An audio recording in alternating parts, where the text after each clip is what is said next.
Hi everyone, thank you for tuning in. Today I have the pleasure of interviewing Dr. Noel Chambers. It's a pleasure to speak with you today, Noel. Thank you, Kristy. Thanks for the opportunity.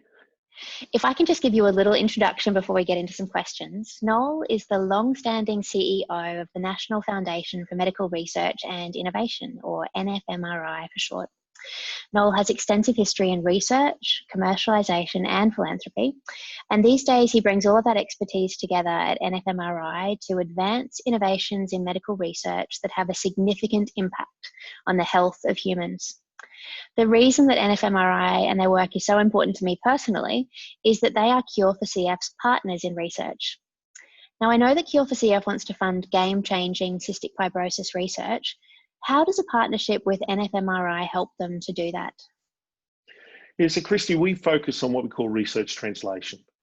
It's about taking those discoveries, that early stage research, and trying to turn it into something that's a benefit to you, benefit to the community.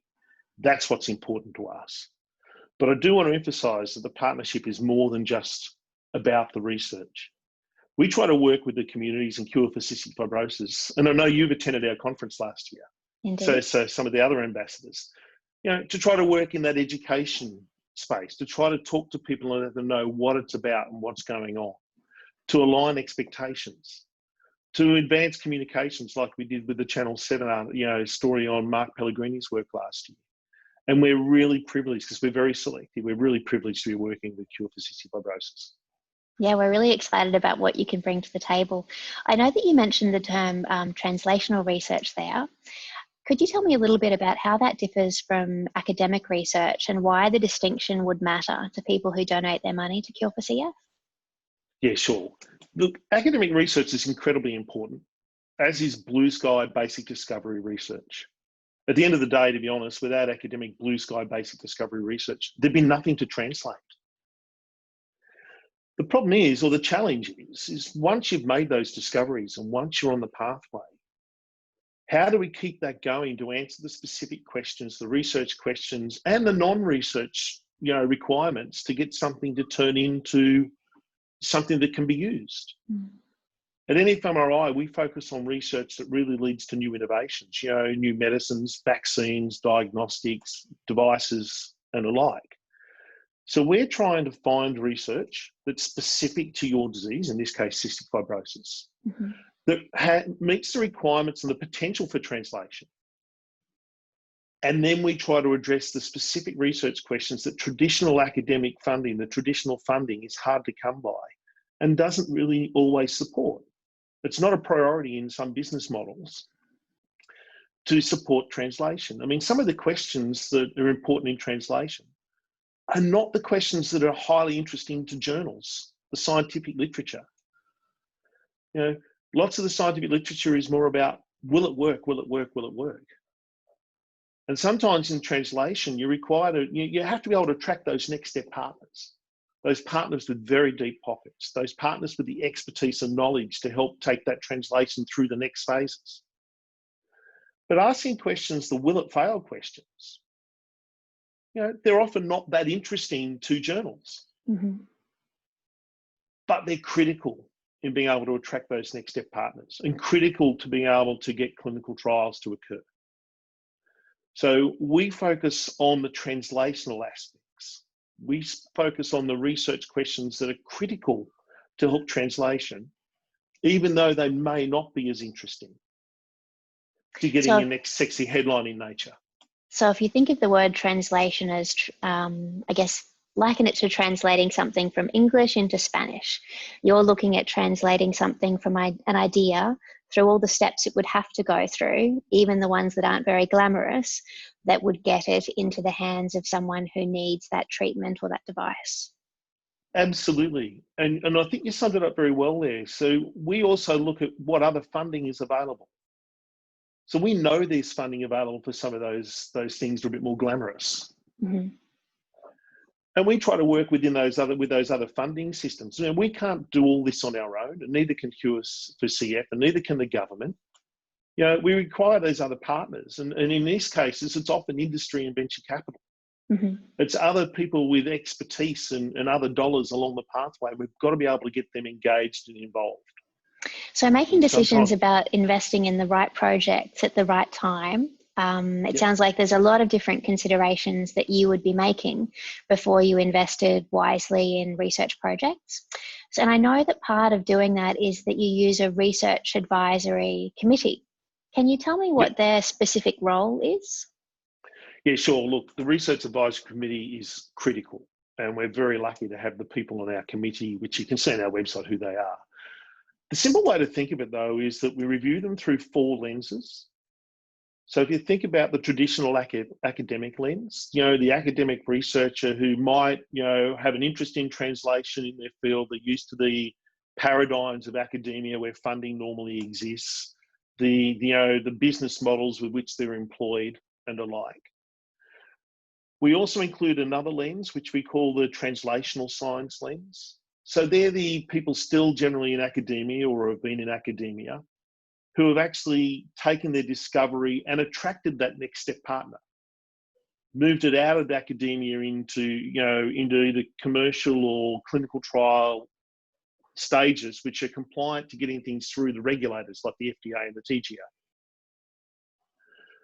The third lens is what we call the commercial scientist lens, all right, or the consumer scientist lens, because we have people then, including myself, who have worked in venture capital and in industry, who know what those next step partners are looking for from science. And that's critical. And then, of course, you can't do this without the lens of the clinician. So we have clinicians. So when we put all those 4 lenses together, we've got a very different skill set across the board in terms of the lens in which people look at applications through. And we fail things on their weakest link. So some funders will fund things on an average matrix. Hey, that's okay, but these other things really pulled it through. But sometimes that's okay is not enough to get things across the line. So we will fail it at that point. Mm-hmm. So as an example, if intellectual property is critical and it doesn't exist, or it can't be used to attract that next state partner, if it can't be fixed, would you fund it? In our case, the answer is no, if that is critical in that case. Because you can see a barrier ahead on the journey that couldn't be overcome to get it into the hands of a customer. Yeah, Okay. and we look beyond the research. We look at, what other support the institutions have around their research.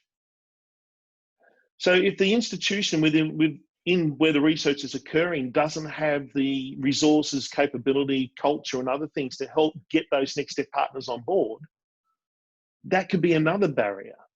Mm-hmm. And then we look at this, it's highly competitive, and we look and compare the research project, because there's always more projects than there is money. And then we sort of make assessments and recommendations to apply that money to the projects which are most likely to translate. And of course, we have a partnership with Cure4CF Fibrosis. So we communicate with them through the process.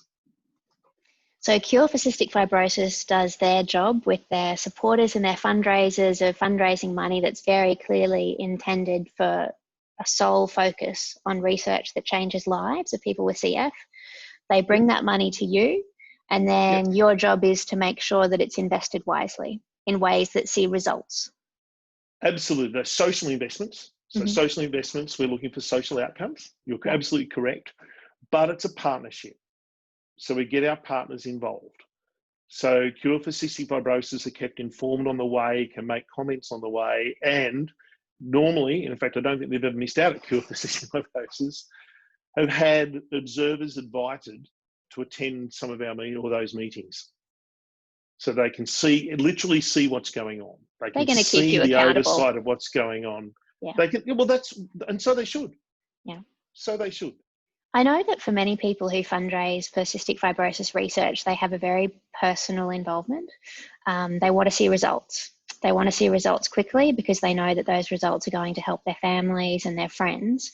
So how does the research partnership help get those results? And is there a role in accelerating results as well? Well, certainly our methodologies are about accelerating research, all right, and trying to get things out the door more quickly. Mm-hmm. So sometimes it's not only about the money going in, but it's how it's actually applied and where it's applied. Mm. So as an example, we've seen this recently with COVID and the diagnostic tests, as an example, is that one of the things that we consider is, are quality systems being used in the right places by the right groups? And if not, can those research results really be used directly, or do they need to be repeated by somebody else? And if you can encourage, and our methodologies encourage this, if you can encourage research collaboration between groups with the expertise and knowledge and models already established, with quality systems already in place, then that clearly provides opportunities to speed and accelerate research, get reliable, reproducible results, and that's critical, and therefore have a position where we can get those next step partners involved more quickly and more readily, and put mentoring and other things around the programs as well. So I should point out, and thank you, Phil Kearney from Merck Sharp and Dome, who last week sort of ran a little masterclass with our funded researchers online. So it's not just about the funding, sometimes it's about education and making connections. And that So all those masterclass things was combined help. Yeah, from what you told me previously, that masterclass was very much about making sure researchers knew what was going to be expected of them if they were going to receive investment further down the line, and that they could plan their work effectively towards an end goal. Yeah, it was really about understanding what are the critical questions that should be considering, deciphering and determining which ones are. There's so many research questions you can ask. Mm. Which ones are important? Depends on the stage of your research. But if you're in the translational stage, it's about attracting and securing that next stage partner. Yeah. Or getting into clinical trials. Mm-hmm. And this was one of those sorts of events where we were talking specifically about how do we know what those important things are? How can we determine whether our new drug, our new vaccine can actually be used at the end of the day and meet those requirements? So think about it now. Yeah, and that use at the end of the day, I love hearing that. And I know that it fits really well with your motto of improving human health, and doing that with social investments in research that are focused very much on having an impact on people. So you've described the partnership process really well, and all of the ways that you support researchers to achieve outcomes. Can you tell me about what the Cure4CF partnership has uncovered so far with research? Yeah, sure. Look, we're currently funding 2 programs with Cure4CF Fibrosis. Mark Pellegrini, who I think has already been interviewed, He has, and yeah. did the Channel 7 article for us. So he's from the Walter and Eliza Research Institute, Eliza Hall Research Institute down here in Victoria, and Sarah Varuga at the University of Adelaide in South Australia. So both of them are working on different forms of pathogens which actually form in lung infections. All right, and obviously lung infections are critical in cystic fibrosis. Mm. They both are working independently and on different mechanisms of action. So we've got bacterial resistance, which is obviously a big issue. So in Mark's case, he's trying to target, and very successfully by the look of it so far, in some of his other research, is targeting the ability to kill cells which house the bacteria. And if that bacteria has nowhere to live, then it doesn't thrive. Mm-hmm. All right. In Sarah's case, she's actually working on iron metabolism in the bacteria as a target. And when you think about the stage of research that they're at the moment, and that the partnership is providing them support, what's the significance of helping them at that stage? Okay, so in Mark's case, Mark's research is closer to clinical trials, and he already has some proof of concept in other disease areas. It's a platform that can work across various diseases. Mm-hmm. And what the partnership with Cystic Fibrosis has been able to do is get him to focus some of his research on applying it to cystic fibrosis, which is critical because, as I said, it's a platform that can apply across a lot of diseases. And working with our mechanisms, Mark applied and was highly successful, very exciting programs. And I'm sure he's explained it far better than I have. But he's sort of at that closer end of getting it towards the clinic, Okay. and it has pathways to do so if the results are successful. Mm-hmm. Right. Sarah's is earlier. So Sarah's is actually at that stage where she's collaborating externally to try to get it tested in the right or in suitable animal models, because animal models are critical in trying to determine whether it can work or not, potentially in humans. And these are really stages where it's too early for a pharmaceutical company to show interest. They need to prove a lot more. Yeah, they wouldn't be interested in before you have some animal data. Yeah. All right. Until you have some animal, some data that would demonstrate the potential to translate into humans. Yeah. And the same goes for Mark's, but he's a bit further down those stages.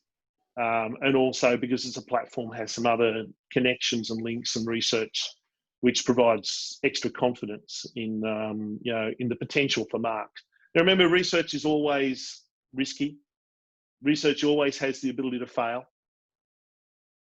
But we are very confident that we're funding 2 very good research projects, which hopefully might lead to opportunities for new products, to help the people with cystic fibrosis. Yeah, they are very exciting areas of research. I know that when Lauren interviewed Mark, she was well and truly convinced that it was going to benefit her and her friends. We've also seen recently with the Celeste Barber Fire Relief Fundraiser that it's really important to people to understand where their money is going, and that it's being directed to help the people that they want it to help. I know that NFMRI makes some quite broad social investments in many really important areas of medical research, and that includes cancer and Alzheimer's. But can you tell me how the Cure4CF grant money is directed? Sure. Oh, absolutely. Very happy to do so. So 100% of the monies in the partnership with Cure4CF Fibrosis will go to cystic fibrosis research. There is no administration costs. There's no overheads that we charge back. It will all 100% be committed to research. And research that's specifically matching with their research interest. Yeah. Specifically for cystic fibrosis research. In fact, the way we manage it ourselves is we actually hold those monies in it. We open a new bank account, and we put those monies specifically into that bank account for cystic fibrosis. And the monies only come out of the bank account to go to research projects. And those 2 projects that you spoke about, as exciting as they are, that's just the beginning, hopefully, of more things that we can uncover together in the future in a really strategic way. So thank you, Noel. It's always really lovely to talk to you about research and to hear the exciting things that are going on, and just the good giving that NFMRI generally do. So thank you for your time. And thank you to you, and hopefully we'll see you at our next conference too, Kristy. I would enjoy that. All right, thank you, Noel, and bye for now. Bye-bye.